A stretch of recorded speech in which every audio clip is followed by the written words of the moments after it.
these stages, I commend this bill to the House.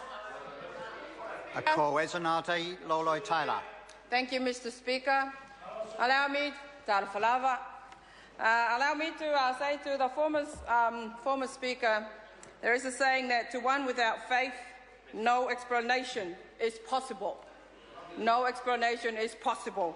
So, and I also want to acknowledge Sam Lotuinga. Tonight, he quoted Margaret Thatcher. Can I also remind Pisita that Margaret Thatcher also said that if you want something said, ask a man. If you want something done, ask a woman. So,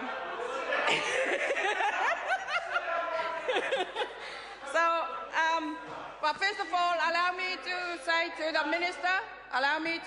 the Minister tonight, happy birthday, Honourable Paula Bennett. I think it's better that we start off by wishing you many happy returns for tonight. However, I wondered if the Minister would know one famous leader who actually said, he said, and I want to quote this, "Let me tell you something that we Israelis have against Moses.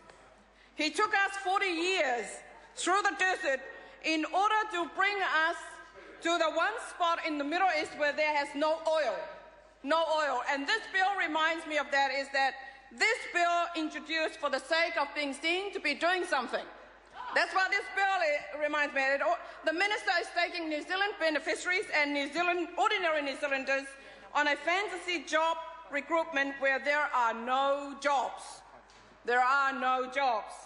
This bill is now in its third reading, and New Zealand First has not changed its stance. And I want to acknowledge all the submitters, because we've worked really hard in this select committee to try and make some changes to this bill. New Zealand First has raised a lot of concerns with this bill, and it wouldn't surprise me if later on down the track we will be back in the House trying to provide remedial reforms to the unintended or unforeseen circumstances that this bill will create.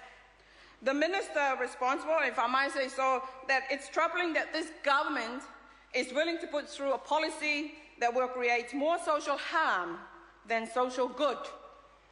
The Minister responsible for this bill needs to front up to all New Zealand families out there who will be targeted and unfairly mistreated because of the underlying assumptions and perception that this bill pertains to.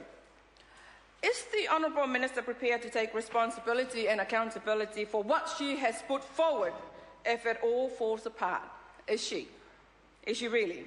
Or will she push the blame elsewhere and try to position herself under the National Party safety net, where their ministers just get a slap on the wrist? This bill, as is, would be detrimental to the well-being and welfare of innocent beneficiaries. Innocent beneficiaries should receive social security for the right reasons when the need arises. These are real people. These are real New Zealanders. These are real, ordinary people with real problems that the Minister has probably forgotten since she received her last benefit payment. Drug testing beneficiaries in order to get into paid work is something that needs to be introduced in this country, but it needs to be administered correctly. The government states that they are adopting an investment approach to social security. We all like the sound of it. It is the public's expectation of any government to do this. I acknowledge that the Honourable Minister's dream is to invest our taxpayers' hard-earned money into a policy that would revamp and revitalise our economy. And New Zealand First shares the same vision, if it means that there will be more jobs, and to ensure that beneficiaries are able to attain the skills and relevant training so that they may prosper in that well-invested economy. No one will think that this is too much to ask. I can't see why, though. However, the government needs to prioritise their commitments properly to ensure that New Zealanders are being treated fairly and justly. It is also equally important that taxpayers' money is being used in the most cost-effective way possible, because that would make it an investment approach. Drug testing beneficiaries could potentially surpass 14 million a year. Well, that's according to the ECE of the Council CEO. Maybe this is why the government only intends to test beneficiaries who are considered to be at risk. How they intend to determine who can only lead, who would be in this category can only lead us to assume that racial profiling will definitely be utilised in the process. Inevitably, this will create further disharmony within society and develop certain perceptions that some people have regarding Māori and Pacific families who are receiving social security. One of the other main concerns that we have raised in the first and second reading are the social obligations regarding dependent children.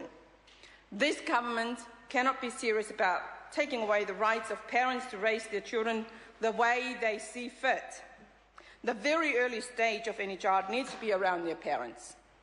And for goodness sake, not all parents who receive social security are bad parents, nor do they lounge around all day taking drugs. It is impossible to expect them such circumstances. New Zealand First principles clearly outline that money spent on education will be treated as an investment, not as expenditure. Educational achievement is both in the national and in the individual interest. Educational investment is critical for economic and social recovery. So surely the national government would accept that this is a common sense principle and one that they should support. Home education is the ultimate investment in education as the parent retains full control of a child's education. The social obligations of this bill will deny beneficiary families this option at both school and preschool level. Whilst many of those who have contacted us share our view wholeheartedly, they agree with the need for welfare reform. But New Zealand First completely disagree with any restrictions on parental freedom to act in the best interest or the best interest of children, particularly their health and education needs. Parents will not be free to meet the health and education needs of their children under the provision of the social obligations and sanctions in this bill. I am a mother of three children, and I know that the first 2 to 4 years of my children's life are the most important time where my children learn specific ethics, manners, knowledge of their environment, and those innate abilities to be nurtured. They learn those values and develop their innate abilities that cannot be taught at school or ECE. And often it is the mother or father that would help nurture their children's innate abilities at this early stage.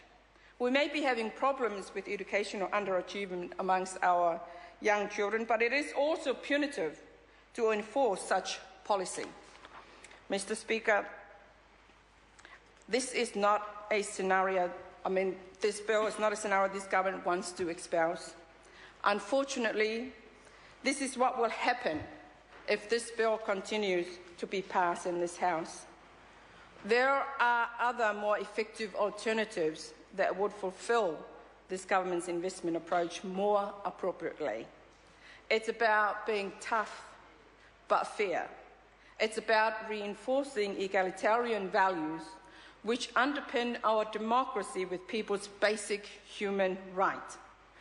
These basic human rights lead to self-determination. The people of New Zealand deserve better than what this government is giving them. Thank you, Mr. Speaker. The Honourable Phil Heatley. Speaker, I rise in support of this legislation and too would like to congratulate the Minister Paula Bennett, her officials and all those who have inputted